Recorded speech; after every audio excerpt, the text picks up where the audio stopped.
గుండె వినేలా వెంట వెంట ఉండేలా గొంతులోని రాగాలు పంపాను ఈ గాలితో.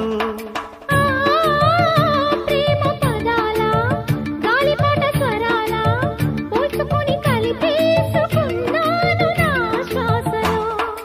ఎక్కడ ఉన్నా ఇక్కడ తిన్న వెన్నే వేణువయే కొంగులాగి కొంటెతనాలే కంటికి వెలుగయే. వన్నెలలో వెన్నెలలే వెచ్చని వెల్లువలయ్యే వరసిది.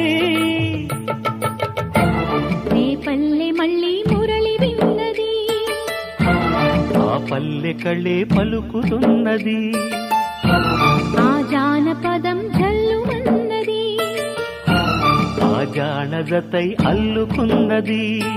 మొగలి పువ్వు మహారాజుకి మొదటి కానుక.